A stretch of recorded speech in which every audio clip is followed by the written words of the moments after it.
Et puis, je m'impose maintenant.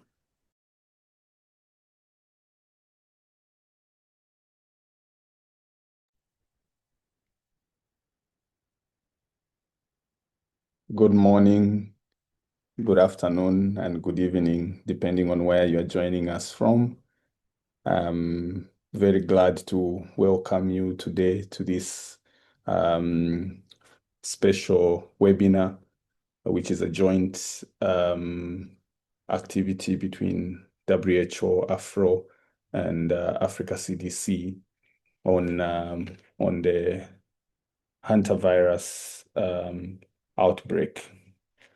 I'm very glad to welcome you today. My name is Dr. John Masina. I'm part of the emergency response team at WHO Afro, and I'll be hosting or moderating the webinar today with my co-moderator, Dr. Messi, who will be shortly speaking to you. I just wanted to take you through the slides on housekeeping for today. And then now we will hand over to Dr. Messi, who is going to introduce the speakers and the good presentations that we have lined up for you today. So in all the activities that WHO is involved, WHO is committed to enabling events at which everyone can participate in an inclusive, respectful, and safe environment, and we're abiding to this code of conduct. WHO events are guarded by the highest ethical and professional standards, and all participants are expected to behave with integrity and respect towards all participants attending or involved in the event. So in this webinar, we have interpretation, and we gladly allow you to use the interpretation button, which will look like this, to change to the language of your preference. And we allow you to use the chat box for general IT and logistics issues, and then you use the Q&A box for questions pertaining to topics and presenters. And once we are in the Q&A section, we'll allow you to raise your hand feature, and the moderators will assign you, and the IT will unmute you for you to speak live. By participating in this meeting, we get consent that your attendance has permission to record. In the few days coming, the webinar and the presentations and the recordings will be shared with you through the various emails that you shared with us when registering. We collect the data, e.g. registration, participants, questions, comments, and reactions, but we are going to keep your individual data very confidential, and we use this data for purely monitoring and evaluation purposes. This webinar, some of the key objectives will be to raise awareness of the hantavirus and enhance understanding of the risks and the current epidemiological situation. We want to strengthen the early case recognition and implementation of the 42-day monitoring protocol, which I think will be highlighted very well in the presentation. We want to promote targeted prevention measures and vigorous infection prevention control measures. We want to highlight institutional resources supporting detection, reporting, and management of potential imported cases. So this will be a very packed webinar with a very good lineup of speakers. This is how we are going to line up. And at this point, I want to hand over to my co-moderator, Dr. Messi, to introduce our two first speakers from both WHO Afro and Africa CDC. Thank you so much, and over to you, Dr. Messi. Thank you so much, Masina, and good morning, good afternoon, colleagues and participants across the continent. And I'm sure we have some participants joining us from different continents globally. Welcome to this webinar. And just like my colleague Masina mentioned, it's going to be a packed, but again, very interesting and engaging discussion. So we are going to be starting with a quick opening remark from our principals, from WHO Afro, as well as from Africa CDC. I'm going to be having the distinguished pleasure and honor to welcome Dr. Marie Roslin, who is the Director of Emergency Preparedness and Response from WHO Afro. And she's also known globally for and recognized as well for her strong leadership, as well as her efforts in the front lines of public health emergencies like Ebola, COVID-19, just to name a few. So Dr. Marie Roslin will be giving us a quick opening remarks from WHO Afro. It's a pleasure to welcome you, Dr. Marie Roslin. Thank you so much, Dr. Merci. Good morning, distinguished colleague, distinguished member state representative, dear partners and participants. It is my pleasure to welcome you to this joint technical webinar on antivirus convened by the Africa CDC and the World Health Organization Office for Africa.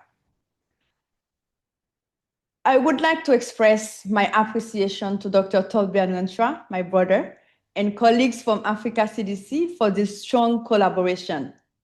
I also wish to acknowledge the expert and technical team from both organizations who work diligently and swiftly to bring this briefing together.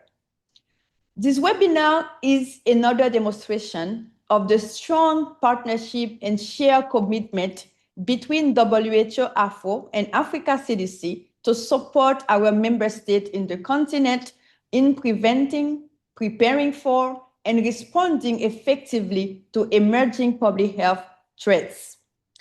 This webinar is timely. With the recent multi-country public health event associated with the Andes virus, and cruise and ship travel has reminded us that even pathogens not commonly reported in our continent, they can rapidly become operational concern for our African member states, for the African countries. It is also reinforced the importance of early notification, effective international coordination through the International Health Regulation 2005, functional laboratory network, clinical readiness risk communication, and evidence-based public health measures. While the current global risk assessment remains low, our collective responsibility is to ensure that countries are not caught unprepared. Preparedness should not be equated with panic. Rather, it means ensuring the surveillance that and response system remain alert, that technical teams are equipped to identify and manage potential cases, and that response measures are timely, proportionate, and guided by risk. So today's session will help us do exactly that. We will first provide an overview, as they said, on antivirus, including its epidemiology for everyone to know about that virus, the transmission, clinical presentation, and the current event. For us, Africa CDC and WHO, civil preparedness action are especially important. Countries should maintain a high index of suspicions for compatible illness in person with relevant travel or exposure history. Surveillance, port health, and laboratory teams should be sensitized. Clinical teams should be prepared to recognize and refer severe cases early. Countries should understand the risks-based approach to contact identification and monitoring. And communication with the public should be clear, calm, and evidence-based. We also encourage member states to make use of the technical guidance and tools already shared through the IHR channels, including case investigation form, guidance on management of contacts, and the technical note on the disembarkation and onward management of passengers and crew in the context of the MD on the Use event. I would also like to acknowledge the work of national authorities, WHO representative at country office, and technical team who have supported the ongoing response in South Africa and Cape Verde. Their action demonstrates the value of national leadership, coordinated preparedness, and response across countries and institutions. Dear colleagues, dear partners, member state representatives, health emergencies do not wait us to become ready. Readiness has to be built before the next case, before the next alert, and before the next cross-border event. This webinar is therefore not only about hantavirus, it is also about strengthening our collective ability to respond to unusual and emerging threats in a timely, coordinated, and science-driven manner. I wish you all a very productive discussion, and thank you again for your participation. Thank you, Mercy, and over to you.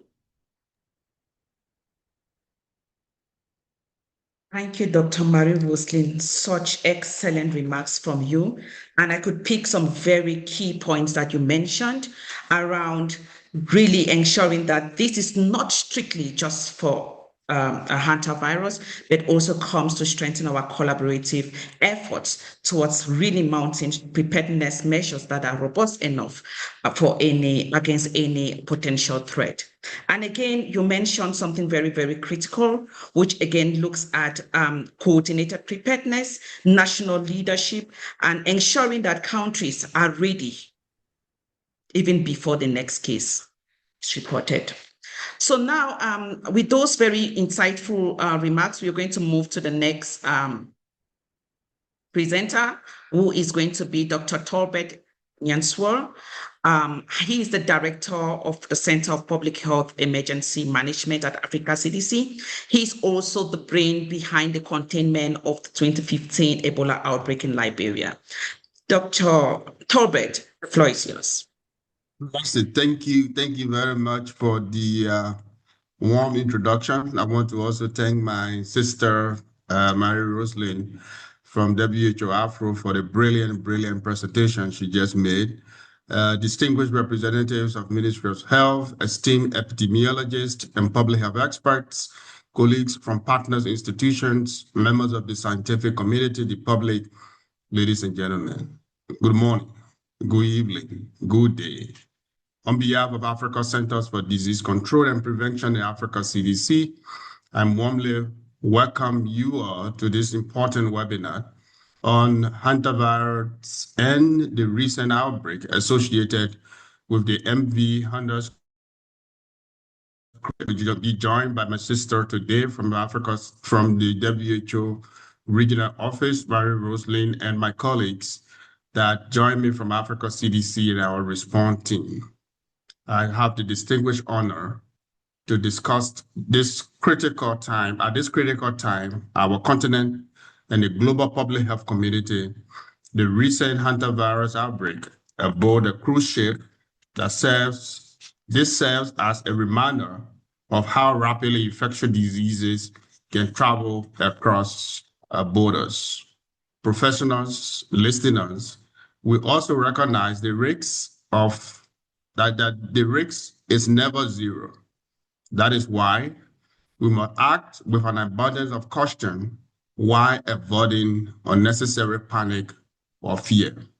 Our people should remain calm. The spread appears limited at this time on the African continent, but together our member countries should be vigilant. WHO and partners continue to monitor the situation very closely. We are working to ensure timely risk assessment, surveillance, laboratory confirmation, information sharing, coordination across countries and sector.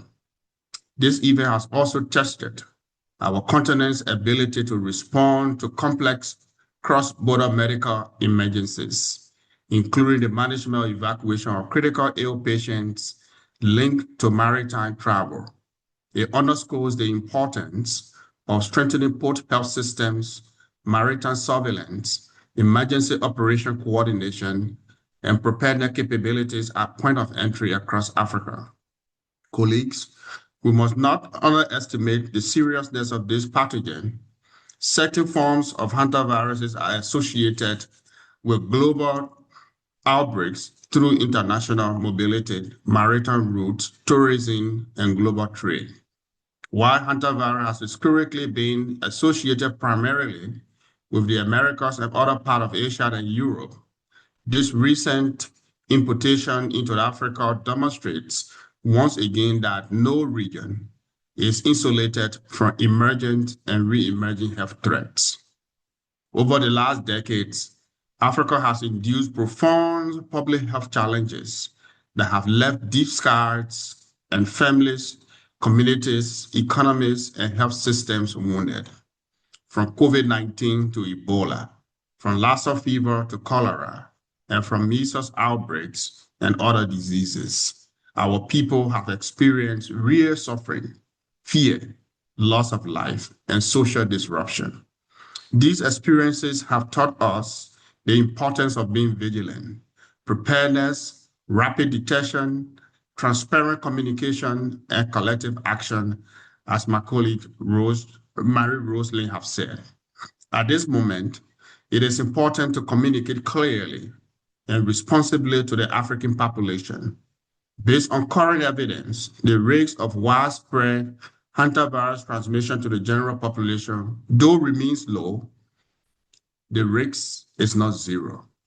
However, the public, with the high case fatality rates approaching up to 40% currently, there is no licensed vaccines, no specific antivirus treatment available for routine use. In addition, awareness gaps across many African member states regarding hantavirus symptoms, modes of transmission, infection prevention and control measures, and clinical management protocols remain shocking. We are also mindful that although rare, human-to-human transmission has been demonstrated with specific variants such as the Aedes virus. This adds another layer of complexity to surveillance and response efforts and reinforces the need for enhanced preparedness and evidence-based vigilance. Today's webinar is therefore extremely important. It provides an opportunity for clinicians, epidemiologists, laboratory scientists, public health administrators, emergency responders, and public health leaders to exchange knowledge, review the evolving risk landscape, and strengthen continental readiness. Africa CDC remains committed to an integrated approach to health security, one that moves beyond responding to individual diseases in isolation and instead build resilient systems capable of preventing, detecting, and responding to all hazards and public health emergencies. We must continue to strengthen detection and reporting systems, enhance active monitoring of exposed travelers and contacts, improve diagnostic capabilities, and reinforce ICU preparedness and infection prevention capability within our health systems. No member state should be left behind in the face of emerging threats. I would like to sincerely thank our member states, technical experts, and partners, including the World Health Organization, for their collaboration and continued support in risk assessment, laboratory diagnostics, and coordinated response efforts surrounding this outbreak. I encourage all participants to use this session not only as a learning opportunity, but also as a platform to identify practical priorities and actionable recommendations that will strengthen Africa's collective preparedness and resilience. Together, through science, solidarity, transparency, and responsiveness, we can continue to protect the health and security of the African people. Thank you very much, and I wish you a productive and impactful webinar. Thank you. Thank you so much, Dr. Torbett, for those really excellent remarks. And key points keep coming up, just the same like Dr. Marie Roslin had emphasized. The need for evidence-based decision-making, communication, as well as response. And also, I heard you really mention that there is need for us to be able to coordinate on the continent in terms of mounting our preparedness measures and also ensuring that countries are able to provide support to each other regardless. Now, we are going to be moving into the crux of the matter. And colleagues, I know this is really going to be very exciting because we are getting technical now. And we are going to be having the next presenter from WHO Afro, who is going to be Dr. Patrick.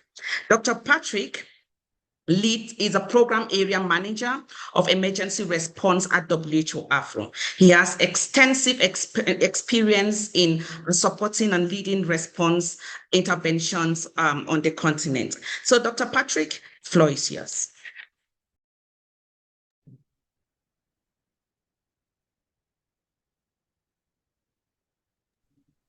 Thank you very much, Mercy, and the moderation team. Good morning, good afternoon to all those that have had the opportunity to join us for this very important briefing.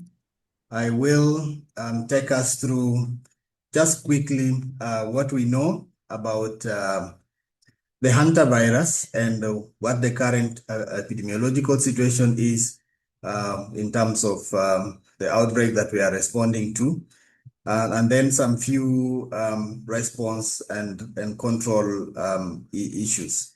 So just to start off, what is this virus that we are talking about? And a number of people, somewhat reaching out to me yesterday on the social media and say, okay, this is another virus. Where is this one coming from? So hantavirus is not a totally new virus. It's been known, it's been there for some time. It's a rodent-borne zoonotic virus in the genus hantavirus and the family Bunyaviridae. Human infection usually follows contact with infected rodents, either their urine, droppings, or saliva. And typically it causes two, if you look broadly at the genus hantavirus, there are actually 20 different strains inside that genus. And it typically causes two clinical syndromes. We have the hantavirus cardiopulmonary syndrome, also called hantavirus pulmonary syndrome, HPS. That mostly is reported in the Americas. And then in the Europe and Asia, the strains that are there do cause the hemorrhagic fever with Reynolds syndrome. So we see the distribution predominantly in Southern America and East Asia, but also North and Central America as well. But what we have seen that the endemicity, particularly for the strain that we are dealing with, that is the Andes virus, is largely in Southern America. So you will then hear from the presentation when we talk through it, we are mostly going to be referring to the pulmonary syndrome, the HPS, the hantavirus syndrome, because the virus that we are dealing with is the Andes strain, which is one of the more than 20 strains of the hantavirus that we have. So for us as a continent, we know that the disease is really not endemic in our continent. However, given what has been happening, then we need to be able to take preparedness actions, focusing on the risk of the imported cases linked to the clusters that we have been dealing with. And really, the clinical assessment should focus on the travel history, the recent exposure, and we aim to have capacity for rapid detection and confirmation and initiation of safe care. So as I mentioned that from 1950s, when in the Korean Peninsula, the hemorrhagic fever with Reynolds syndrome was first identified, and the hantavirus later demonstrated, we have had a number of events historically around 1990s where the severe respiratory clusters were identified in the US, leading to recognition of the sin nombre virus, which is one of the strains of the hantavirus. And then you have in the 1990s in South America, we have had recurring, from then up to now, recurrent outbreaks. Every year we have cases being reported in South America. We've had in Argentina, one of the well-documented outbreaks in 2018, 2019 of the Andes virus, where they did demonstrate then the evidence of person-to-person transmission. And now we have this particular event in 2026, which is linked to this cruise ship, which is called MV Hondias. So this disease that we are dealing with, what do we know about it? It's epidemiology, clinical presentation, and signs and symptoms. So the first thing is that this is a disease for which the incubation period is really relatively long. So usually from one week to 8 weeks after exposure. And the illness usually starts with very non-specific symptoms of fever, chills, headache, muscle aches, and fatigue. And thereafter, you have gastrointestinal manifestations, particularly nausea, vomiting, abdominal pain, or diarrhea. And then later you develop, depending on the type of the strain of the virus you're dealing with, you develop the pulmonary syndrome or the renal syndrome that then manifests. So the modes of transmission, which is the very important. The primary mode of transmission, because we say this is a virus that is borne by rodents, the primary mode of transmission, the main one, is usually then the inhalation or contact with aerosols from infected rodents. So their urine, their droppings, their saliva. So when you go to an area where you have many of these rodents, or you are in a house where they are there and cleaning, that exposure then becomes the primary route. But there can be other high-risk settings, like we have seen with this particular event, where you have cleaning of dusty, closed spaces, you have warehouses, you have rodent-infested buildings. You also have other less common exposures, particularly things like rodent bites or handling contaminated materials without protection. But we have said for the Andes virus particularly, we then have the limited person-to-person spread that happens in close contact or prolonged contact. And we know that routine tourism activities really carries very little risk, particularly when there is no rodent exposure. So for the primary transmission to occur, we are looking at exposure to rodent. And now for this particular case, we are looking at travel history exposure. So people who have recently been on this particular cruise or who shared flights with contacts that came out of that cruise ship. So one of the critical things that we know about this disease is that it has a prodromal phase. So prodromal, where usually they are very non-specific mild symptoms of fever, myalgia, the gastrointestinal symptoms, and then you go on to develop the cardiopulmonary syndrome within hours to days, and then you go to the diuretic phase, where there may be some clinical improvements, and then the person recovers. So the challenge is usually that the deterioration with the cardiopulmonary phase can be very rapid, and therefore action needs to be taken as fast as possible. So safe and scalable care. It's important to sensitize clinicians and the triage teams to strengthen standard IPC, to map ICU capacity and referral pathways so that we can be able to take action immediately when the contacts start developing symptoms.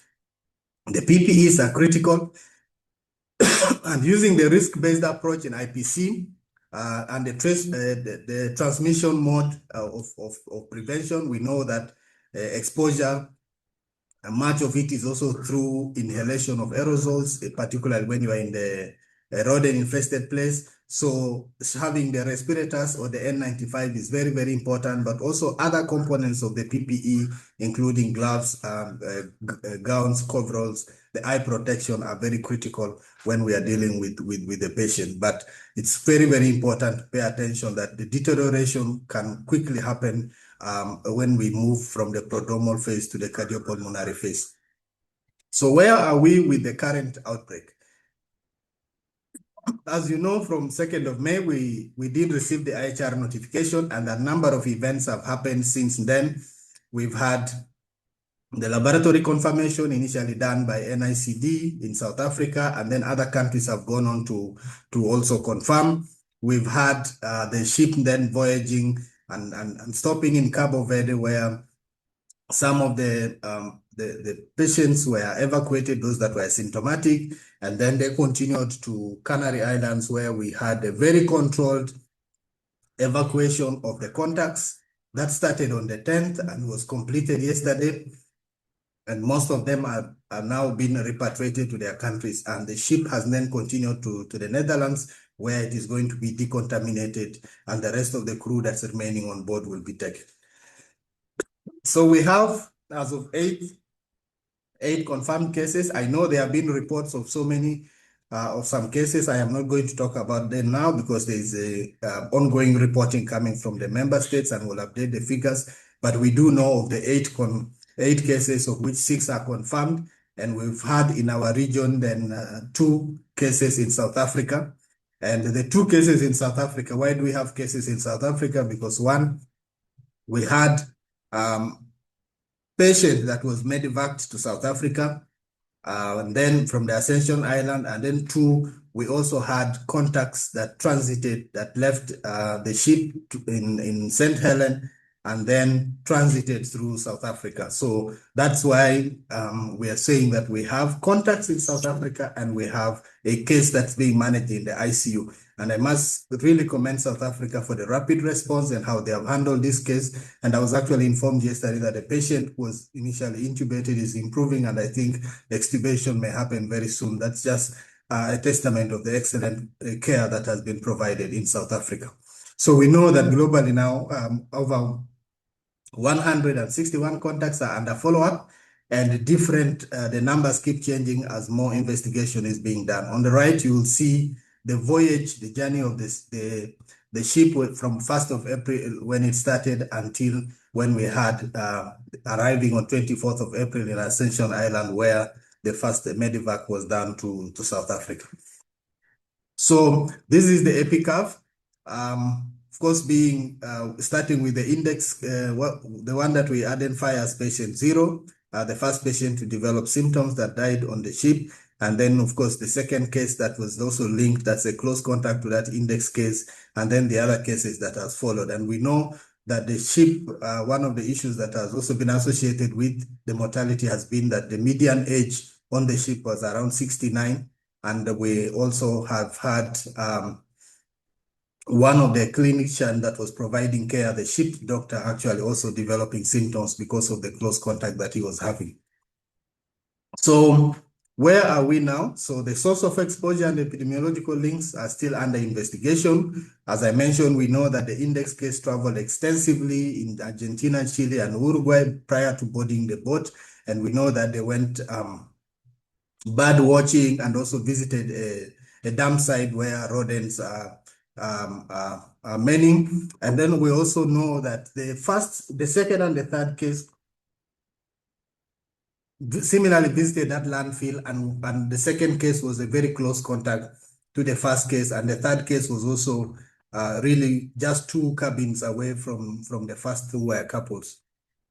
So the current hypothesis is that really the introduction of the virus onto the ship most likely came from an external source. This then triggered human-to-human transmission.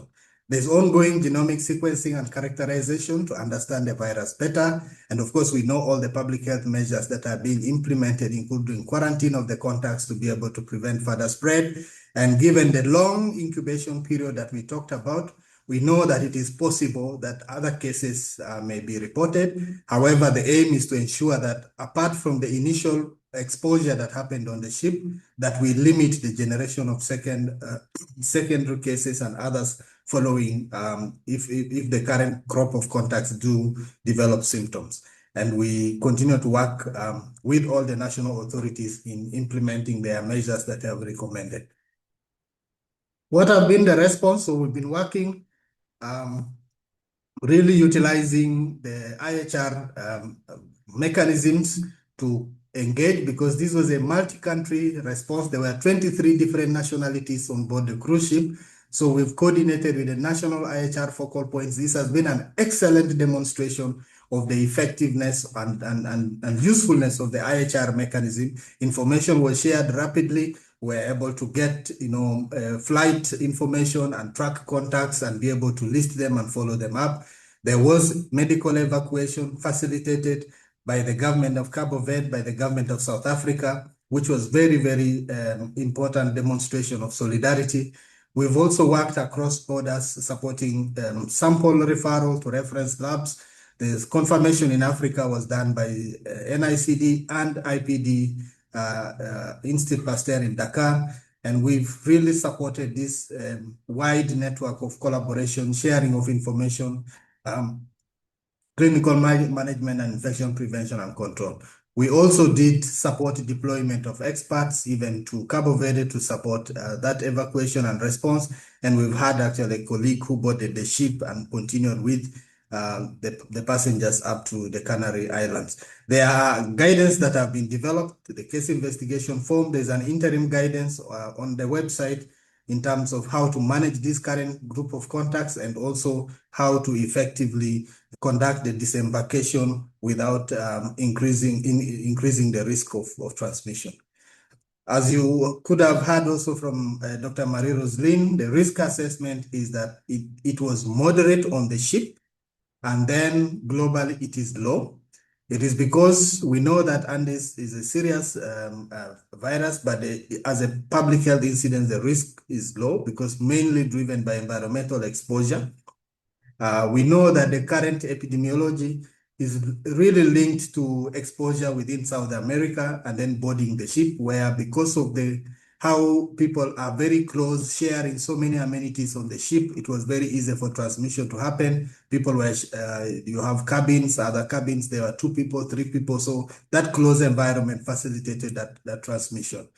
Of course, we know that there are some unknowns and a lot of investigation is ongoing by the different health authorities, and this will help to generate more information. But also we do take Andes seriously because of the potential for human-to-human transmission, and we really wanted to mitigate that risk, and that's why you've seen the robust response that has been taken. And of course, we are very much alive to the fact that the incubation period is very long, and within that period, someone can travel very far and wide if the contact tracing is not exhaustive.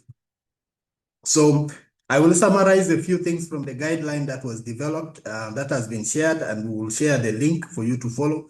But key things is that we did categorize all the contacts on that ship to be high-risk contacts, and therefore did recommend that the public health authorities conduct facility or home quarantine for 42 days for those high-risk contacts.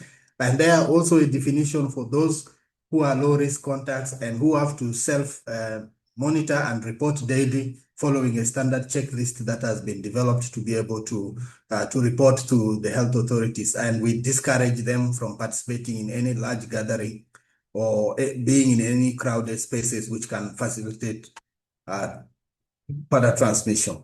So this is the excerpt from the guidance. Also, there's been a risk-based classification of contacts, and I know there have been a lot of questions around that in terms of why we say these are high-risk contacts and the low-risk contacts. So if you go to that guideline, you will find a number of things, but we're talking about, sharing the same cabin, being intimate or very close, sharing bathroom, being approximately within 2 meters for prolonged periods. So all those are the factors that were considered, including in the aircraft passengers seated at the same row or within 2 rows in all directions from the case. So if the case was on a plane, those who are sitting 2 rows in front, 2 rows behind, 2 rows to the side, all those are considered to be high-risk contacts.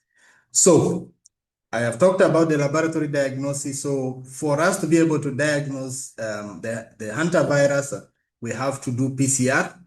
And we've said that all suspected cases should be tested using the RT-PCR, or we can do serology on whole blood or serum. Then molecular detection by RT-PCR can then confirm infection during the acute phase.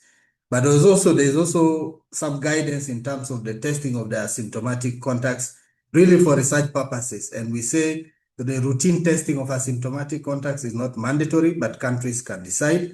And regular RT-PCR testing of asymptomatic contacts on the different body fluids can really be considered for research purposes, because this is a pathogen that we are also working to understand much better. But where testing capacity is limited, then the limited diagnostic capacity that is there should be prioritized for suspected cases and not just testing of everybody. And the serological testing can then occur at the beginning of the follow-up and then also at the end of the follow-up, just to ascertain if there was any seroconversion during that period of follow-up, particularly if the person had a very mild disease. There are also guidelines in terms of infection prevention of control, really for suspected and probable and confirmed cases. This is a critical aspect, ensuring that all suspected, confirmed or probable cases are isolated in single rooms, that we have, in addition to the standard precautions, we implement the transmission-based precautions when providing care, and that those who are providing care wear appropriate PPE before entering the room, and that they perform the donning, the hand hygiene before donning, and also do a proper donning following the guidelines that have been established by the ministries of health in their respective countries, or follow the WHO and Africa CDC guidance on donning and doffing of PPE, and ensuring that the rooms are adequately ventilated. But the routine environmental cleaning is also a very, very critical component to ensure that there is proper disinfection in the area where the case is being managed. And when there is a patient is being transferred, that the patient should wear a respirator, and healthcare workers should have done the appropriate PPE. So on the clinical management, we have said that we do not have any approved therapeutics for the management of the cases. And as I did mention, that there is really usually precipitous deterioration of the condition when someone is transitioning into that pulmonary syndrome phase, and therefore they should be careful monitoring both of the vital signs, but also the physiological and chemical and hematological parameters need to be monitored very closely. There are really different approaches that are being tested in terms of corticosteroids, though there have not been any definite clinical benefits from that. My colleague Masina will speak more to that if there are questions. And then there have been regards where there's favipiravir and ribavirin and remdesivir have also been tried, but they are really not being proven in human studies to have plausible, to have a significant impact in terms of the clinical outcomes of the patient. So, but these are all things that can be considered under the MURI, which is the Monitored Emergency Use Protocol. So community protection is very, very important. Providing the clear RCCE messages, focusing on what the disease is, what are the early symptoms, when to seek care, and advising people to practice hygiene, monitor symptoms, isolate. We are talking for when they develop symptoms, but as we have seen during COVID, the challenges we have with this self-isolation, it's important for the few contacts that we have that there is reporting, and they can be evacuated from their homes and managed in a very safe facility. And the issue of the 42-day active monitoring is very, very important for the low-risk contacts, and the quarantine for 42 days for the high-risk contacts, and promoting rodent control in area where we are managing cases, and really ensuring that we avoid stigma and unnecessary alarm, and also pushing that at this point there is, based on the IHR, there is and also WHO's risk assessment, there is no advice for any trade or travel restrictions, and any public health measures being implemented should really be risk-based and appropriate. So finally, just coming to my last slide, what do we take? One, the risk remains low, but readiness is critical. So countries should be ready to detect and manage any imported cases or exposed travelers.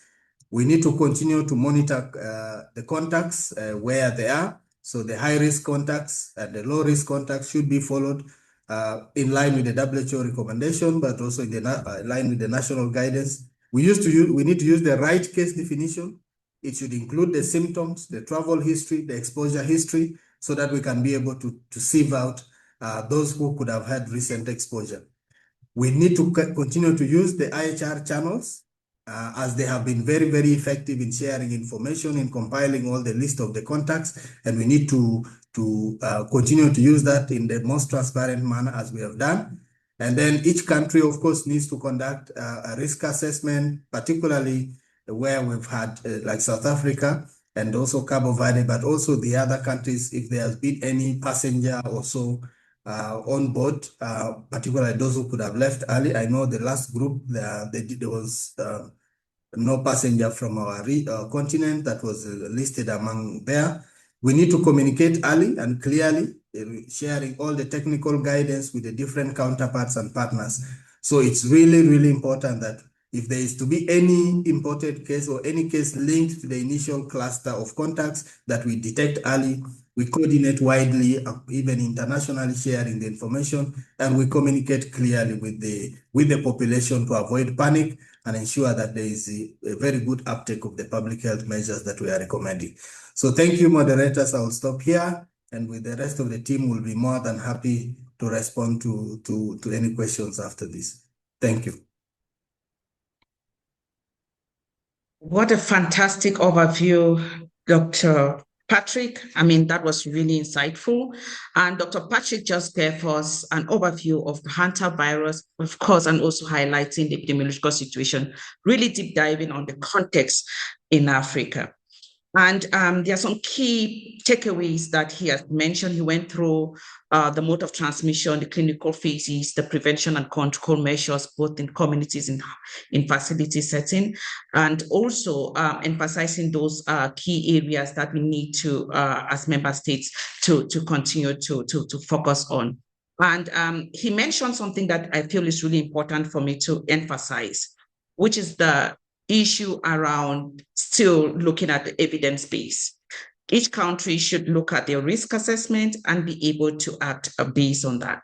But again, overall, the risk is low to the general population. So there's really no need for panic, but again, there is a need for continuous vigilance given the long incubation period. Again, secondly, there is really no need for us to routinely test asymptomatic cases. So that is something that we also have to take home and continue to implement. But again, the guideline that has been developed, I think it's going to be shared with you all. The link will be shared so that you all can have a look and you are able to go deep dive into some of those critical areas around IPC, case management, prevention, RCE, and all those different critical areas for prevention and control. Thank you so much, Dr. Patrick. And please, I know you have so many questions. We are all burning with those questions, but kindly keep them. You can start putting them in the Q&A and or you jot them down. We're going to have a session where we open up for questions and answers, and we'll have our experts who are all in the panel room to take your questions accordingly. So now we're going to move on to the next presenter, who is Professor Yap Boom II, and he is the head of the Emergency Preparedness and Response Division at Africa CDC. He also doubles as the incident manager for Mpox and cholera for the Continental Incident Management Support Team. And he is going to be taking us through preparedness amongst member states. So you've heard on the epidemiological situation, you've heard how we can prevent, we can control, but where are we as countries? I think Professor Yap is going to be giving us those insights and also touching on some of the available resources that we could tap into, including resources around surveillance, RCE, and just to name a few. So Professor Yap, you have the floor. Thank you so much, Dr. Mercy, for giving me the floor, and good morning, good afternoon, and good evening to all of you who have managed to make it. I think now the webinar is saturated, and we apologize for those who have not been able to join, but I believe that the recording will be an opportunity for them to follow. So thank you so much also to my brother Patrick for the great presentation, stating the stage of where we are now. And the big message is yes. At this point of time, we don't have any case in the continent, but also we need to be prepared. And then we, as Africa CDC, WHO, Afro, working together as we have been working for the last 2 years on responding to Mpox, cholera, but many other diseases. So just to reemphasize that we use the One Health approach. One Health because this antivirus is coming from the rodents. And in our continent, yes, we also have some of those reservoirs causing antivirus. You have the African wood mouse, you have the multi-mammoth rat, you have the African giant shrew. But at this point, we don't have any case in the continent. So when we look at the ecological driver, because this crisis is also an opportunity, one, to strengthen our system, but also to provide the right information at the community level, but also at the political level, appreciating the impact that the climate variability have in the occurrence of those outbreaks, the impact of forest fragmentation, altering natural habitat, but also the challenge of urbanization and the rapid city growth, which will lead to disease like antivirus, but many others. Cholera might also be one of the impact of that rapid city growth. We have the rodent population surge that has been driven by ecological shift that as mentioned, but also the human encroachment into wildlife habitat, just to say that we are getting closer and closer between the human that we are and the animal that are causing those diseases. Now, what we did over the weekend to ensure that we prepare the country is to make an assessment. We assessed 51 countries, trying to understand where they stand in terms of surveillance, in terms of coordination, in terms of laboratory. So, because it's, again, an opportunity to strengthen the system. We've been doing that during Ebola, we've been doing that during COVID, during Mpox, and this antivirus, though it's not yet in the continent, is an opportunity for us to move forward. So what we are seeing in many of our countries is the surveillance, and one have some limited availability of antivirus-related kits. I will come back to that when we'll go deep in the lab, but also limited clinical management and infection prevention and control guideline available. Though the colleagues will highlight how the IPC is being strengthened in terms of guideline. So for what has been happening in the past, my brother Patrick has already mentioned that.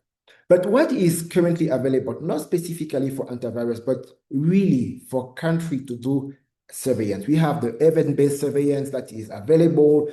We have the strengthening of One Health multi-sectorial coordination mechanism. And I think many countries are really pushing to have the One Health platform being established. I was few weeks in Burundi, and they were really pushing to the last mile to ensure that this platform is there, because that is a platform that will now be used to support that kind of disease laid by the animals. So now, in terms of support to the member state, we have all those guidelines on zoonotic, on climate change and health that will guide our member state on the direction to use, not specifically for antivirus, but all those diseases that is affecting by the One Health approach. So we have the policy and strategy, we have the workforce development, where we've been strengthening the capacity of our member state through workshops happening here in Addis, in Brazzaville, or some of them actually happening in member states. And we have the political engagement, because it's at that level that we really see the change happening, especially when we mention of including other sectors than the health sector. You'll see now we are talking about the board, which will include the transport. We are also talking about the Ministry of Internal Affairs. So quite a number of other sectors that are playing their role, needing a strong coordination, which I will come to at the end of my presentation. So it has been mentioned, Patrick has mentioned the two different tests that has been used. We have the serology, which is telling us what did happen in the past. So now all the people in the board can be tested using ELISA to find out how many of them have been exposed and how many of them have been producing some anticorp, IgM or IgG.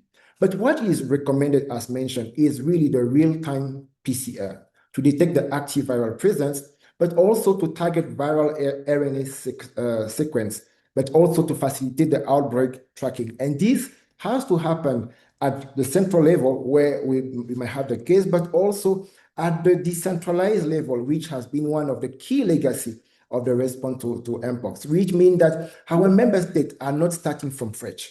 Quite a number of them, as you will see, already have some level of capacity. Now, when we talk about the early detection and surveillance system, out of the 40 countries that have responded, we have almost 60% of them that report on having functional surveillance system capable of early detection of suspected cases, which is good.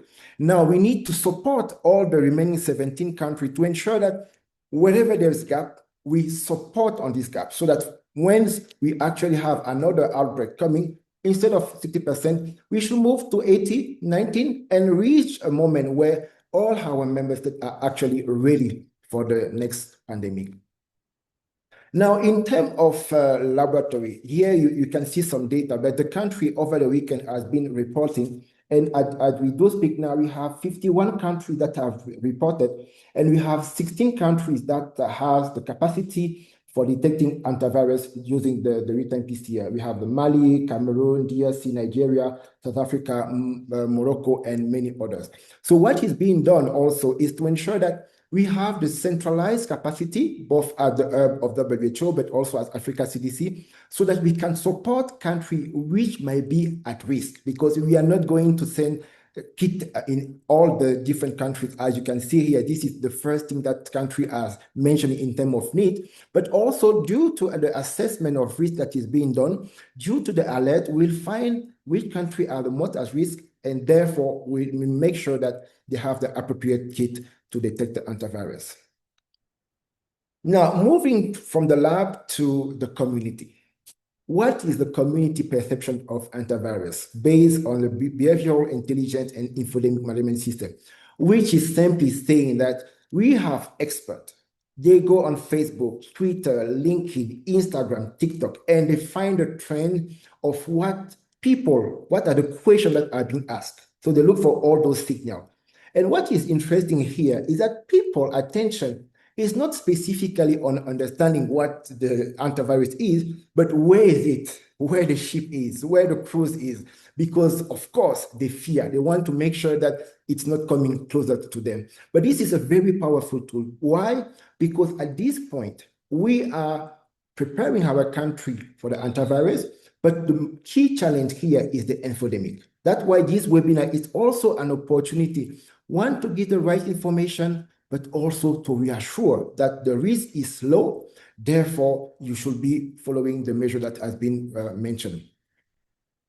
So still in the behavior and infodemic event, we have some conversation. The virus is spreading everywhere. It spreads like COVID. The ship is near us. These few are highlighting the fear that our community is currently having, but also the confusion around the transmission, including files assumption of 80% to person spread. We have highlighted that this specific, it's many from animal to human, but as Patrick has highlighted, because they were quite close in the ship, that's why we had those transmission, but the transmission risk is pretty low. So some of the community member are emphasizing the conspiracy style discussion, blaming institution and authority, while actually we are there to support our member states. But the key behavioral insight, what people feel, they feel high anxiety, strong peer-to-peer sharing or sharing. TikTok and Facebook identify as major amplification channels. So this is also the channel that we are using to send the right information, using those fact sheets, using all those information that we produce as toolkit, Africa CDC, WHO, and other, so that you have the right information. But we also rely on our community of practice. We are present in the 55 member states. They have the right information, and then they will use the adequate channel to ensure that the community has the right information. So in terms of coordination, we rely on a very simple principle. Country leads, region coordinate, and the global support. That's why at the country level, they will ensure, based on the risk assessment, they will deploy, if necessary, at this point it's not, they will deploy the Public Health Emergency Operations Center and the Incident Management System. That is this platform that will ensure the monitoring, the risk assessment, the coordination, the action plan, the report, but also the engagement of the partner that will support the member state on responding to any alert in case it is confirmed. And then still in terms of communication, we have the operational one and we have the coordination readiness, where we have the focal point at the PHOC that will be there 24/7 in case there is any need to escalate. They will review all the case notification, simply saying that when someone will call the 1510 or any line, they will provide some information, they will collect the information, and then they will find out whether this specific alert is matching the case definition, and therefore whether there is a need to move further. And then on the other side, you have the coordination where we have the point of entry. You see they were in the ship. Now the patient or the suspected case are going back to their country, which means that we need to strengthen the surveillance at the port of entry. But also, as mentioned, our community is anxious. So we need to make sure that we provide the right message to reassure the population and to ensure that we are supporting our member state to do the right thing. So I will stop there, but we'll be happy to answer some questions during the Q&A session. Thank you. Thank you. Thank you so much, Professor Yap. I mean, those were very, very important. But one thing that really keeps us at bay is that we on the continent are not starting from scratch. We've had enormous experience in managing it. Definitely are able, should there be an imported case, just like South Africa is faring quite well in terms of managing the imported case in country. In terms of the capacity to detect, we also still see we have some capacity, even though not optimal, but we have capacity that's able to help us detect the virus on the continent. And the information on our risk communication and community engagement, and also the infodemic that was presented, I think it's a call for action, not only at continental, regional level, but at country level, to be able to utilize or leverage those information to be able to mount effective messages that would, of course, counter those infodemics. Again, I'm so happy that we also have systems in place, like the One Health multi-sectorial coordination mechanisms in country that, of course, countries can be able to use to be able to put in early warning systems that can also support early detection as well as control measures. So there's a lot of capacity on the continent. We've had other diseases that have been that are actually been propagated by rodents, like the Lassa fever in Nigeria and also in West Africa. And I know definitely countries have been able to mount response measures, preparedness measures in that light that can also, should there be any imported case, to support coordination and response. Thank you so much, Professor Yap. And now we are going to be moving into the Q&A, and this session will be handing over to Dr. Mirawi. Dr. Mirawi is the head of the Surveillance and Disease Intelligence Division at Africa CDC. He has also led several continental emergencies, including COVID-19, at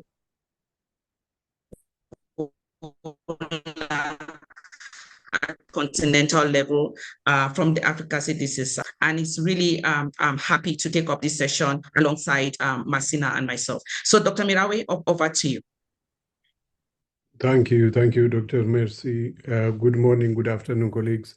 Thank you very much for our panelists for insightful presentations that you shared us here today regarding the current ongoing global event on hantavirus. I think we got good, very insightful presentations. I can see hands raised here. I would love to take 3 questions in a row, then respond to that and get back. And I will request also my colleagues to support me reading those in the Q&A session so that we can address all those questions. I can see hands. Yusuf, Disia, and Anatoly, in that order, please. Thank you. Alphonse, give them the right.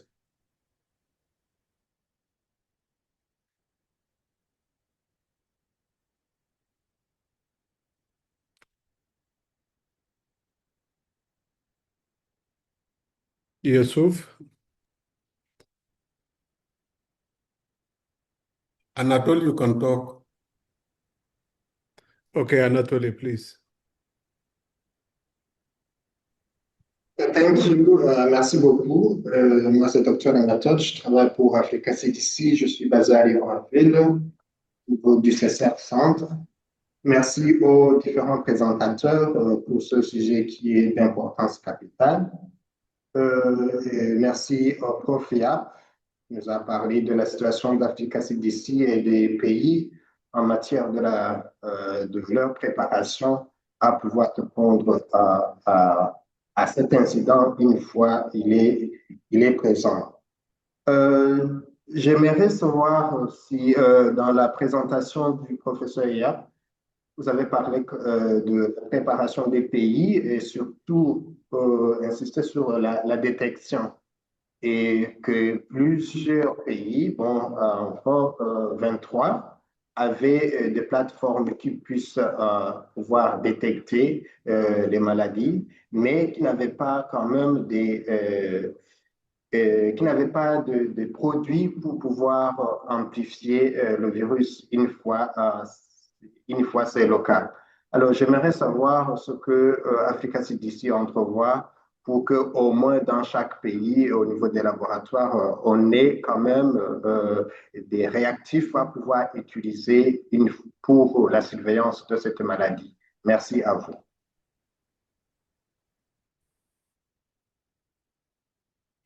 Thank you very much, Nathalie. Yusuf, over to you.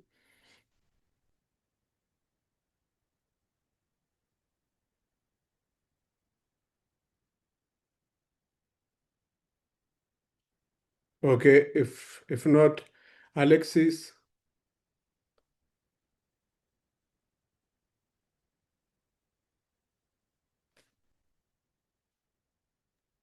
Alexis, you can talk.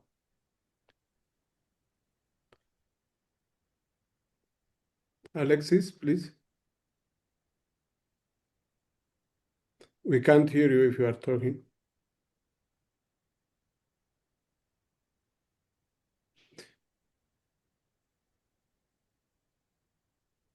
Okay, if not, let me move on to the next person. Dissia. Ouais, merci. Bonjour à tout le monde. Je voudrais d'abord sincèrement remercier Africa CDC avec l'OMS pour la célérité dans cette présentation qui nous édifie déjà d'emblée.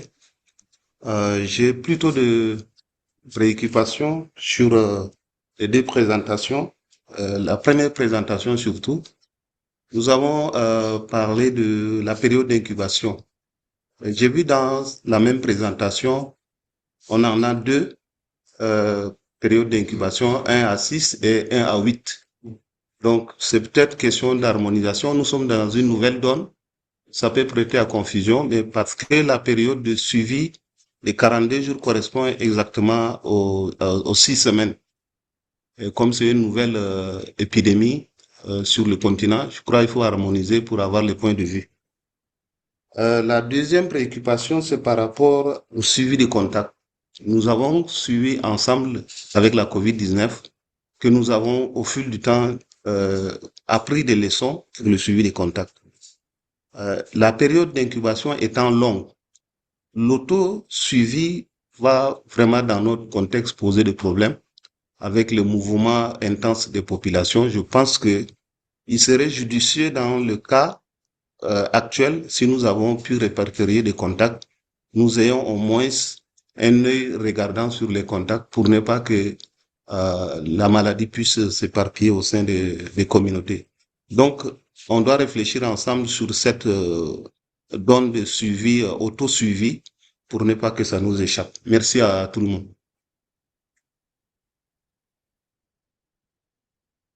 All right, thank you very much, Lucia. So let me pause here and request our panelists to respond for the first two questions from Anatoly and Lucia. Let me call in Prof. Yap on the first question from Anatoly. Over to you, Prof. Okay, thank you so much, Melawi. Et bonjour, docteur Anatole. Effectivement, ce qu'il a été mentionné, c'est que nous avons 18 pays qui ont aujourd'hui la capacité de pouvoir détecter le hantavirus sur des plateformes de PCR, qu'elles soient d'ailleurs in-house, c'est-à-dire fait sur place au niveau du laboratoire, que ce soit des plateformes commerciales de type Radio One et autres. Donc, celles-là, ils les ont. Maintenant, pour les autres, on a besoin de kits diagnostiques, comme je l'ai mentionné, mais aussi de formation pour certains. Ce qu'il faut dire, c'est que l'épidémie de Mpox a permis à beaucoup de pays de monter en puissance par la décentralisation et avoir les plateformes de biologie moléculaire. Ça veut dire on ne part pas de zéro.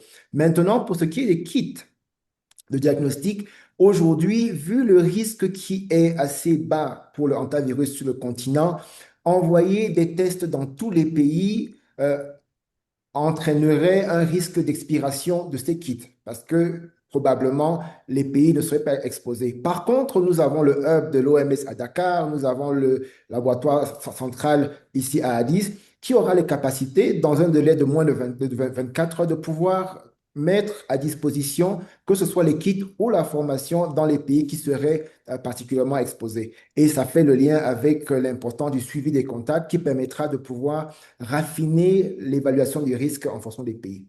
Merci.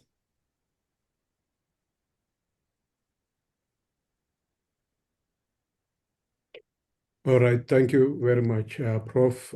Dr. Patrick, over to you for the next question regarding incubation period and contact tracing. Thank you very much, Merawi, for that question, and thanks to the colleague for the question that has been raised.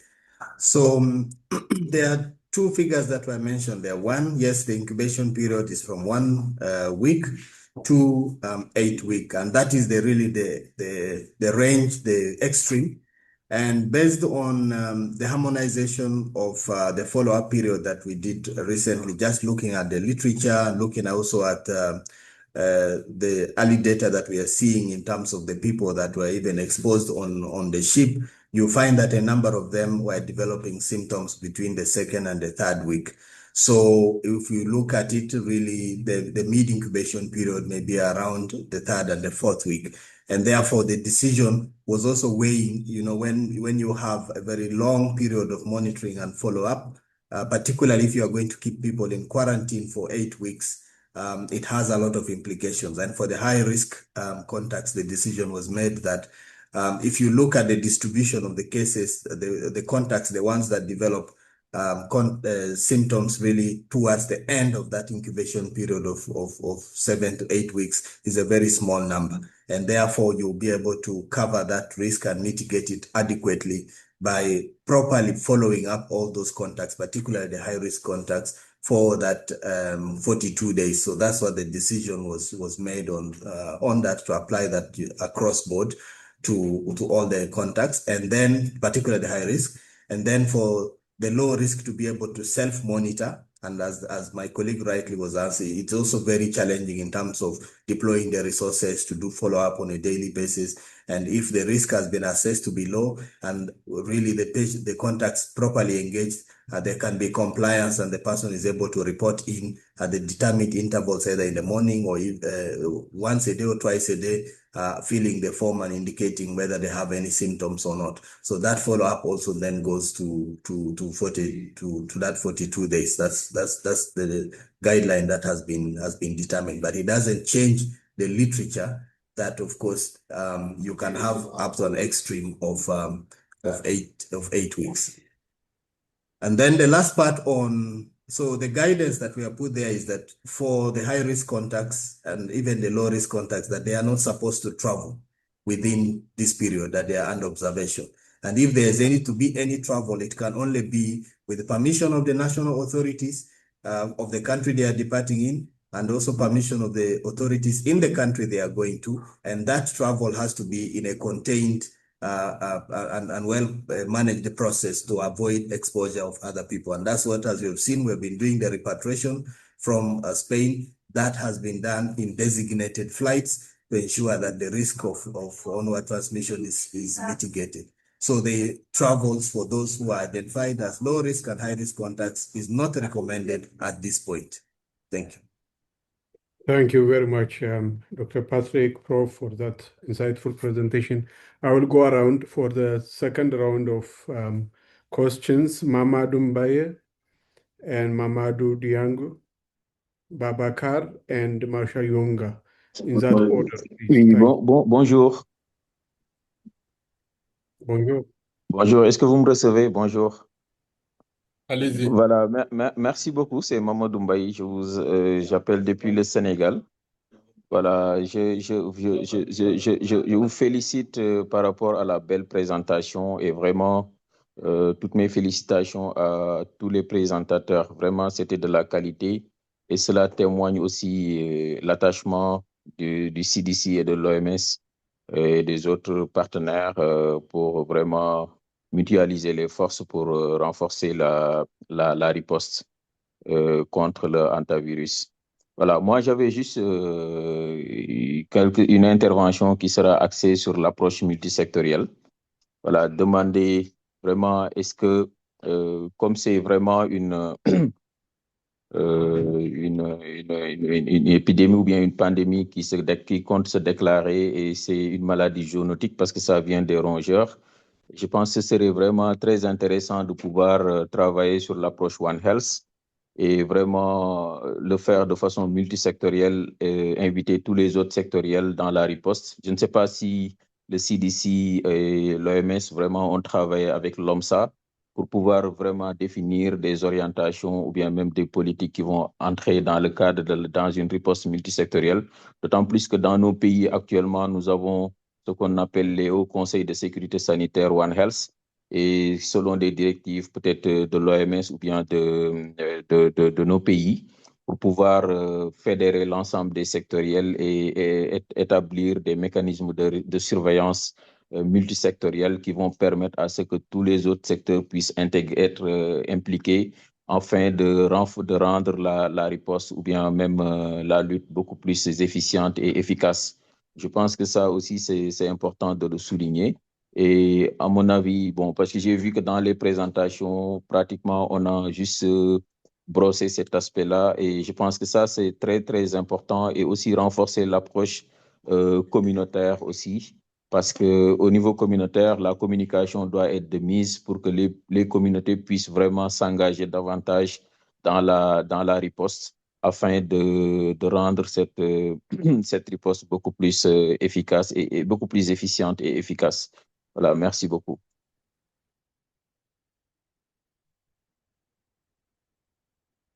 Thank you very much. I will go to the second question. Diong. Oui. Oui, bonjour, vous me recevez? Allez-y. Voilà, donc merci beaucoup. Donc, je m'associe également aux remerciements et aux félicitations par rapport à la qualité des présentations. Donc, je voudrais intervenir un peu par rapport à la transmission interhumaine, juste pour demander, en tout cas, le R0, il se situe à combien par rapport à ces virus, donc la possibilité de pouvoir contaminer les personnes. Donc, le R0 est à combien? Si vous avez des informations par rapport à ça, peut-être pas dans le navire, mais de façon voilà, générale, qu'on puisse peut-être avoir cette information. Et dans l'autre aspect également, c'est par rapport au kit diagnostic.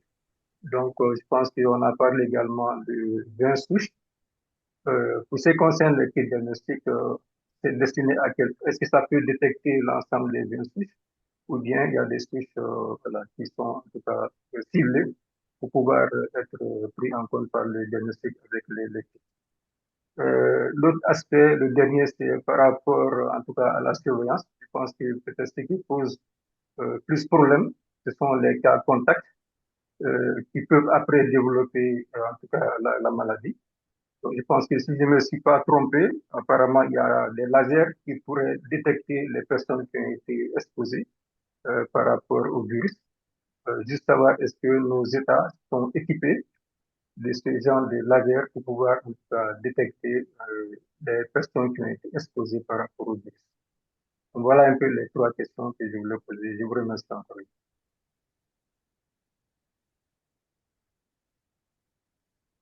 All right, thank you very much, Mamadou. I will pass to the third, Babakar. Over to you for your questions.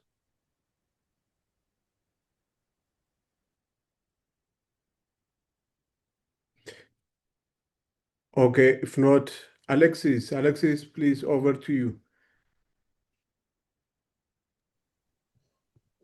Bonjour. Bonjour. Bonjour, vous me recevez? OK, merci. Nous vous remercions vraiment. Les différentes présentations ont été de bonne qualité. Notre préoccupation se porte juste en rapport avec la première préoccupation en rapport avec, par exemple, pour nous, les pays à faible revenu, est-ce qu'il n'y a pas possibilité de mettre à disposition, ne fût-ce que les tests d'orientation, les tests diagnostiques, ne fût-ce que, par exemple, comme les TDR, hein, pour essayer un peu de faciliter les diagnostics des laboratoires. Et la seconde préoccupation, c'est en rapport, si les panélistes peuvent nous faire un peu les diagnostics différentiels en rapport avec l'antivirus et la rickettsiosis, ainsi que la fièvre à Lassa. Merci.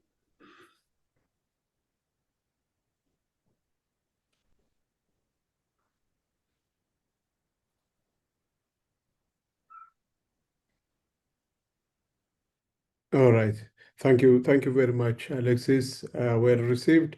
So let me call in for these three questions from three participants here.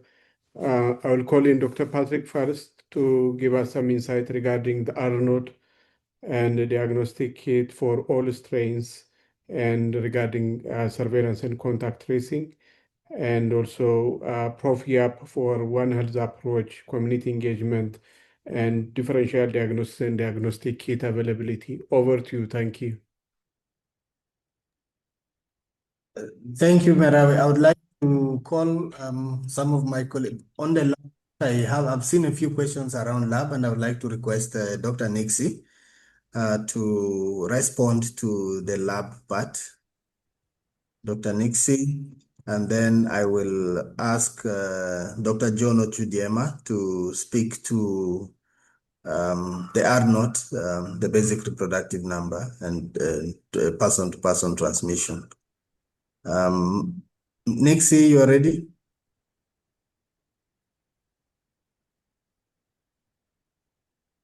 Yes, I am, Dr. Patrick. I think I may start, if you can hear me, is that okay? Yes, we can hear you, yes. So also we have seen a lot of questions related to the lab under the Q&A, but for this one, in terms of the availability of the kits from the laboratory, currently, together with the global laboratory network, we are busy getting some needs from different countries. And together with Africa CDC, the plan is also to come forward constructing the testing strategy for the hantavirus. So there was also a question related to the availability of the RDT. Currently, we don't have any standardized RDT that is available. That is why we are fully relying on the RT-PCR. And then if that we want to know about the infection, that is where the serology, as you have said earlier on, Dr. Patrick, that is available. And then also there was related to the lab, they wanted to find out about the whole genome sequence, if it's actually available. I can say the hantavirus sequencing has been actually evolving very, very dramatically. We started from the Sanger method, and then currently we are now using the whole genome sequencing. That is why all three of the hantavirus genome, which is about 11 to 15 kilobases, that we are talking about 11,000 to 15,000 nucleotides, they can now be sequenced using the whole genome sequences. And then we do have the protocol data existing. And then there was another question, Dr. Patrick, which was referring to the resource-limited countries. How are they supposed to do if they've got suspected cases? As we did for this episode of the ship situation, please, if you don't have any capacity within your country, refer your suspected cases as soon as possible to the regional reference laboratories or also to the WHO collaborating centers for us to be able to see if there is anything that can be confirmed as a hantavirus. And this, as the previous speakers mentioned earlier on, is got a very low transmission, but for human to human. But as you know, that it has been happening in a very confined situation that is in the ship. Therefore, we really don't know. And in addition to that, we still got a number of contact cases that are being traced. So we don't know what's going to be the answer. So what we're going to be working together with Africa CDC is to map the existing capacity in each and every country. We know that we have built a lot in all the countries during the COVID time in terms of the testing, in terms of the genomic surveillance, and also MPOX proved the point that apparently a lot has been built in terms of the laboratory network within our continent here. As you can see now, our two labs, which are both under WHO collaborating centers, within 24 hours, they managed to release their results. Within 48 hours, they managed to release their sequencing results. So we don't want to rely on certain labs. That is why the aim for both Africa CDC as well as WHO is to go back and revive the capacities in each and every country for both testing as well for genomic sequencing. I think that's it from my side, Pam. Over to you. All right. Thank you. Thank you, Nixie, for the comprehensive response. Dr. John, maybe you can respond in French. So, yes. Yeah, thank you so much, Dr. Patrick. Human-to-human transmission related to Andes virus. The Andes virus is the only antivirus known to transmit between humans, as you presented. A study of an outbreak in Argentina estimates the basic reproduction number for person-to-person transmission at 2.12. before isolation and quarantine measures were announced. Once controls were implemented, the reproductive number dropped to 0.9. And this is related to a publication from 2022 published in MedWave. We have one of the unique publication that was recently published at RX in May 2026, so few days ago. It's a modeling study calibrated from data received from ECDC reports from the cruise ship outbreak. This modeling estimates the reproduction number at 2.76 before strict cabin quarantine was implemented. The authors caution that this estimate reflects a spatial confined high-density setting and should not directly generate to land-based community because the setting should be taken into consideration.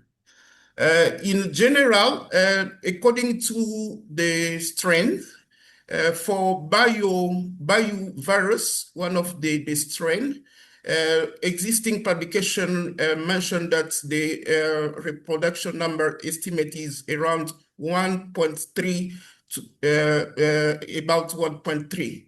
For the Pulama virus, the other strain, the reproduction number is around 0.9 and 1.4. And as said, what is known about the antivirus from the previous publication, they estimate the reproduction number is around 1.0 in general mainly. Thank you so much, Dr. Patrick. Okay, thank you. Just to summarize what Dr. John has said. So the basic reproductive number for the non-epidemiologist is a measure of if I am a contact or if I am a case, how many other secondary cases can I generate? So how many other people can get infected from me? And from what he's saying from this study, so that it was a 2.2 before they introduced the quarantine and other public health measures, and it dropped to below 1. So usually for you to control an outbreak, you want the person with the infection not to infect another person. So the basic reproductive number should be less than 1. When you have that, then you see that the number of cases start to go down. And it's important that we take note that this study is really from one outbreak, and it was a relatively small outbreak. It wasn't a very big one. And therefore, we also have the early data from the ship, which is also modeling data, which also shows that in that environment, which was that ship is designed to carry 170 people. There were 140 something on board. There's a lot of shared social services and all those things. So in that context, that is a context. Somebody says these cruise ships are floating culture media because people are mixing in a very closed environment and interacting. So it's very easy for transmission to happen. But in an outside setting, in a community, in a rural and an area where the interaction is not much, usually you will find that the effective contact rate, how closely people interact, will be very low, and therefore the transmission will not be so much. So that's been one of the reasons where we assess that the risk is low. And if we implement the public health measures, as was shown in the study that John referred to, that the risk of further spread decreases drastically. And that's why the quarantine that is being recommended has to be strictly adhered to. The IPC measures that are being recommended, including the use of the N95 for even the movement of the cases, has to be adhered to. And the health education, community engagement, as one of the colleagues asked, is a very critical component that helps the population to adhere to those recommended measures. Once we do that, we can quickly bring that outbreak under control. Thank you, and back to you, Meral. Thank you very much, Dr. Patrick and team, for that reflection. I will call in Prof. Yap to reflect one or two things on One Health approach, community engagement, and diagnostics attempt by Africa CDC. Over to you, Prof. Merci beaucoup, Dr. Beraoui. Je commence par la question du labo, en plus de tout ce que Nixie a mentionné. Aujourd'hui, il y a des pays qui utilisent la plateforme RadiOne et qui a la capacité d'identifier le hantavirus, Pumala, Seoul-virus, Cynomolvirus, Andes-virus, donc qui sont un certain nombre de virus qui sont assez similaires. Je pense qu'il y avait une question de Mamadou Diongé. Maintenant, pour la question sur l'approche multisectorielle, clairement, c'est l'opportunité de la crise de pouvoir renforcer cette approche One Health multisectorielle. Comme je l'ai mentionné dernièrement, au Burundi, où il y a actuellement la maladie inconnue, les investigations ont été menées de concert avec Africa CDC, OMS, IFRC, UNICEF et FAO, en support au ministère de la Santé et au ministère de l'Agriculture et de l'Élevage, parce qu'il y avait une notion de porc qui était impliquée. Juste pour dire que ce sont ces approches qui doivent être accentuées, renforcées, mais qui doivent s'appuyer sur des plateformes formalisées. Donc, je pense que cette épidémie également, même si elle n'est pas encore en Afrique, est une opportunité pour renforcer cela. Mais également l'engagement communautaire. L'engagement communautaire, comme on l'a mentionné, passe par la communication. Et la communication doit avoir deux rôles. Premièrement, passer la bonne information. Donc là, pour les journalistes, il y a des fact sheets, il y a des toolkits qui sont présents sur les sites Internet de l'OMS et d'Africa CDC. Vous pouvez vous y référer. Et la deuxième, c'est de limiter la peur et la stigmatisation. La bonne information sur comment se protéger, comme ça a été mentionné. Et la deuxième information, ne pas avoir peur, éviter la stigmatisation, lutter contre l'infodémie, parce que c'est dans ces crises-là aussi qu'il peut y avoir des mauvaises volontés qui peuvent envoyer des mauvais messages. Merci, Dr. Meraoui.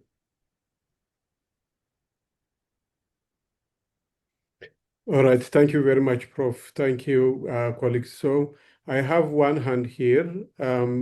Before I call in, colleagues, please assist me to check on the Q&A session.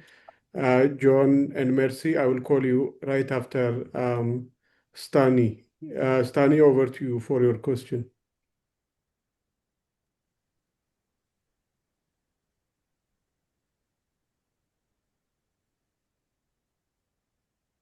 Dr. Stani?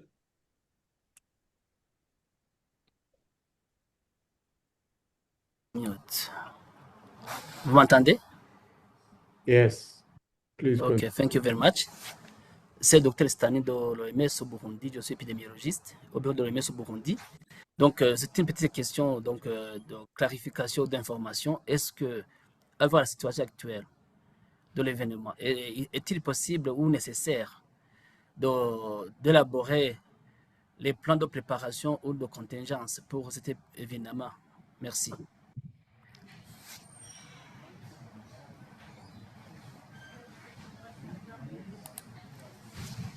All right, thank you very much. This contingency plan preparation. Over to you, Prof. Patrick, for quick reflection. John and Mercy, please read 1 or 2, 3 questions from the chat box or the Q&A session. Then maybe we are coming to the end after that. Over to you, Prof. Thank you so much, Dr. Merawi. So, pour le collègue du Burundi, effectivement, c'est le moment, l'opportunité de renforcer les plans existants. Il est important, vous avez vu dans la présentation, de mettre en avant que les pays ne partent pas de rien. Les pays ne partent pas de rien, ils ont des plans de surveillance multisectorielle, surveillance basée sur les événements. Aujourd'hui, ce qui est important, c'est de voir comment ajuster, adapter ces plans pour pouvoir inclure le hantavirus. Et peut-être Dr. Patrick ou Dr. John peut complémenter.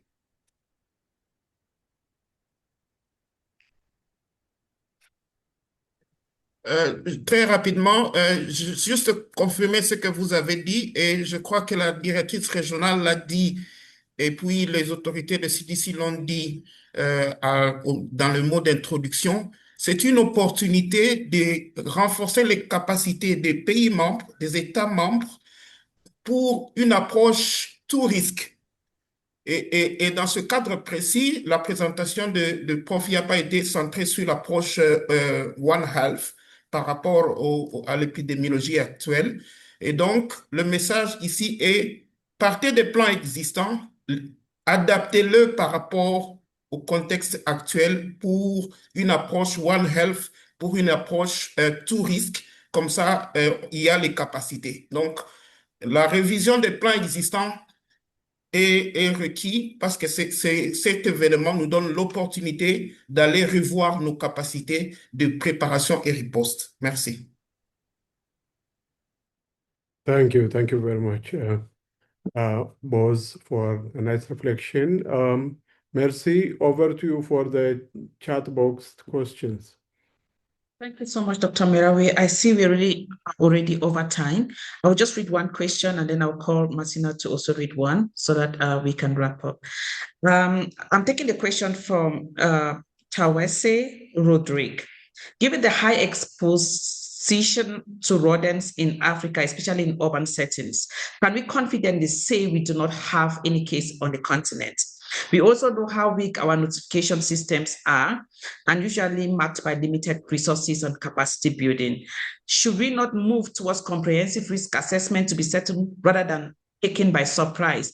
That is if it already does exist. So this question, I'll give it to Dr. Patrick, and then Masina, if there's any other question you want to flag, please go ahead. All right, thank you so much, Dr. Mercy, and Dr. Patrick, I think, has just stepped down. I'll take this opportunity to just invite Dr. Dick Chamla, who is our program area manager for preparedness, to give a comment and maybe also just give a comment towards what Mercy you've just asked. Over to you, sir, Dr. Chamla.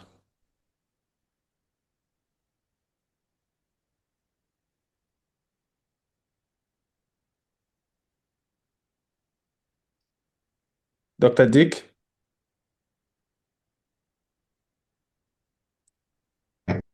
Actually, hi everybody. Yes, I'm here. Apologies, I had issues with my internet here. Then it sounds asking me to have a last comment, if I'm right. Yes, okay. Yes. No, it is only to appreciate all the contributions and all the presenters. I think we've had an excellent presentations today. You will all agree with me. And I feel we are now at a stage in which we are all in the same page. I think our member states have been also benefiting from actually this briefing. I really appreciate my brother Yap here, Professor, who is in a call, and our new directors of public health of Africa CDC and others. and my old friend Merawi for facilitating this. And to us in preparedness, I think one of the key lessons in which we've learned is actually how IHR applications in the control of the hantavirus, it has become of an utmost importance. And the other issue in which we have also learned is how are we able to have the robust preparedness in the case of actually maritime emergencies. It is an example in which if we bring IHR network plus emergency response network, I think we have higher chances to have a robust outcomes in our efforts here in Africa. As a result, I wouldn't say really much, but we have already conducted a detailed analysis of application of IHR and actually how IHR has been really implemented across the world.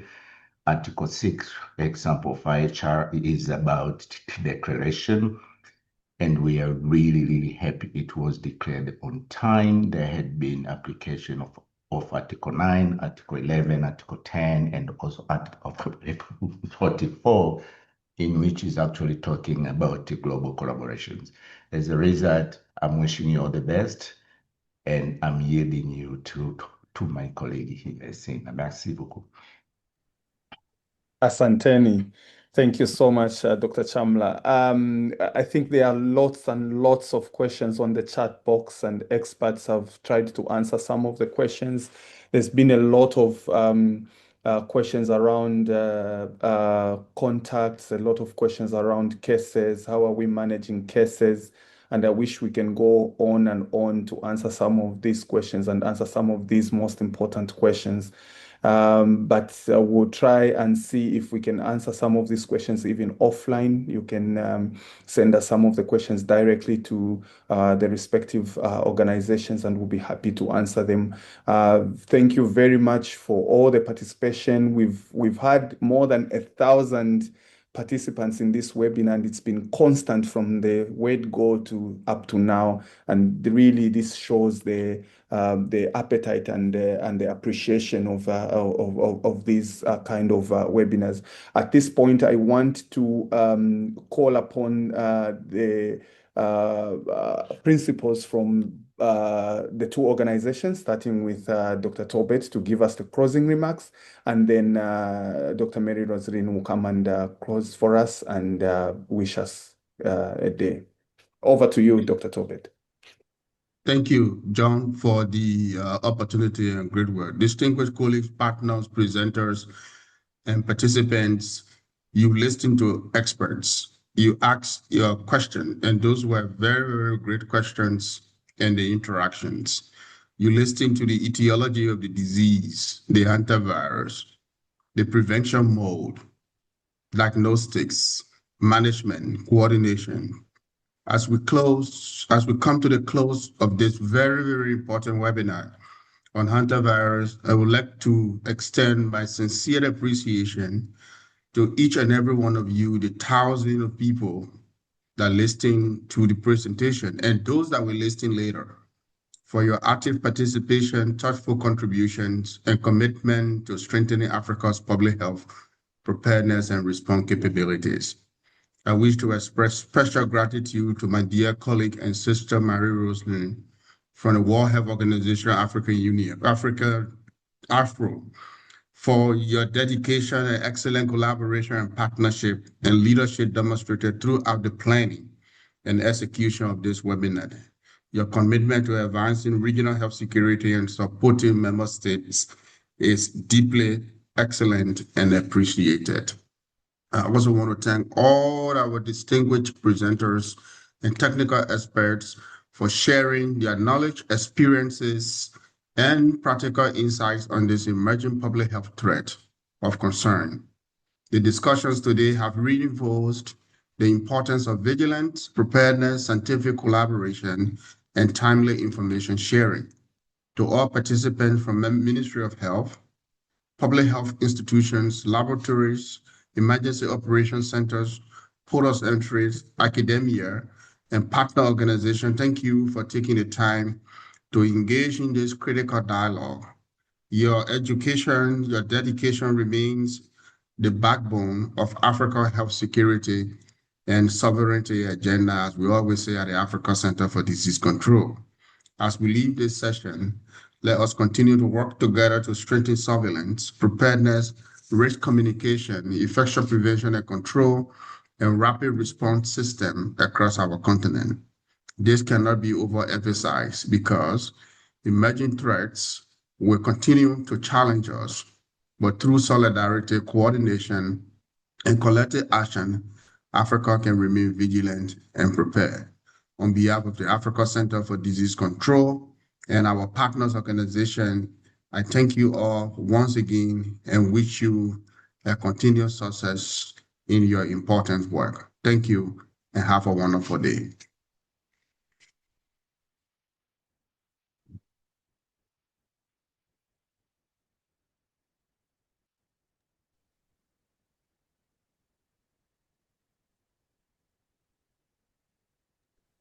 Over to you, Red. Thank you. Okay, good morning again, good afternoon, good evening, representative of member state, partners and colleagues.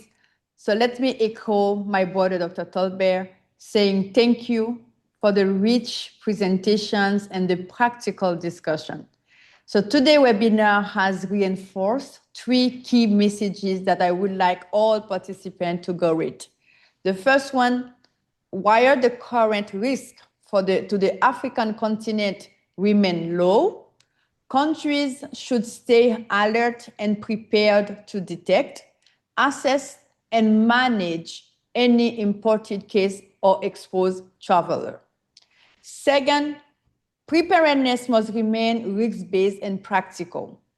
Enhanced surveillance, clear case definition, functional laboratory referral pathway, clinical readiness, contact monitoring where needed, and clear communication with the public. And third, coordination matters. This event has shown the importance of timely information sharing through IHR mechanisms, close collaboration between institutions, and strong partnership between Africa CDC, WHO in supporting our member states. I would like with this to thank Africa CDC for the joint initiative, my counterpart, Dr. Tolbert, our speakers and moderators from both institutions, and all participants for their engagement. I also acknowledge the work of country team and technical colleagues supporting the ongoing response. So in WHO AFO, we remain committed to support a member state with technical guidance, coordination, and readiness and action. And we also remain committed to strengthen this partnership with Africa CDC to better support member states. So thank you again, and I wish you all a good rest of the day. Thank you.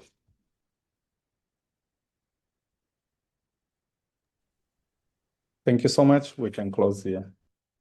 Thank you.